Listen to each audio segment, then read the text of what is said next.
So, how do you go about getting started with lifestyle design? One option is to quit your job, set up an online business, and leave the country. Now, that's an extreme approach, though, and if I told you to do that, 99.999% of you would just laugh it off. So, let's rewind and start with something a little more manageable, something a little more realistic, and a little more helpful. The best place to start is just by knowing what it is you want from life. That means knowing the lifestyle that you're trying to design and what you need to do to get there. This can be surprisingly difficult for many people, though, and most of us feel like there are just too many things we want. So perhaps a good place to start is by asking yourself what your current pain points are in life. What's causing you the most stress? And what things do you really want to do that you've been forced to, even just temporarily, put on hold? Now, I'm not talking about grand dreams for the future. I'm talking about projects around the house, plans to get into shape, or just the desire to spend more time with family. Ask yourself, what aspects of your life are causing the most friction right now and preventing you from living the way you want to live? Now, it might be that your commute is taking up unnecessary time. It might be that you're coming home from work too tired, or it might be that your house is too small.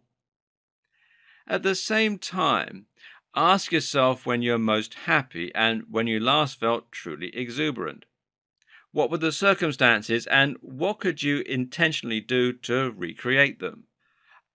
And don't get stuck on typical notions of success, happiness, or accomplishment. If your perfect situation is, quote, lame, or other people think it's weird, well, then that's just fine. If you're at your happiest watching Dragon Ball Z, then your only question should be, how can you make more time for that? Another tip is to challenge yourself to imagine what your perfect future might look like. And this really means looks like. Just visualize what you want for yourself. Now, imagine that all your plans go well and everything turns out the way you'd like it. Where are you? What are you doing? It might be that you're on a sunny beach somewhere or on a yacht. In this case, you know that you need to travel more or move somewhere warm. Alternatively, your vision might involve you living in a beautiful modern house with a hot wife or husband. In this case, your objective is to get the time you need to meet more people and to find ways to get that stunning house as fast as possible, which doesn't mean breaking your back at work, as we've already discussed. Your perfect future might be outdoors playing with the kids. In that case, it's time to cut back on work and to get outdoors and a physical job. You know what, though? Your perfect future might be an image of you in a suit standing in front of a spectacular view of the city in your high rise office.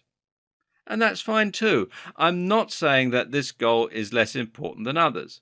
I'm just saying that it's the default that a lot of us fall back on without really thinking about it.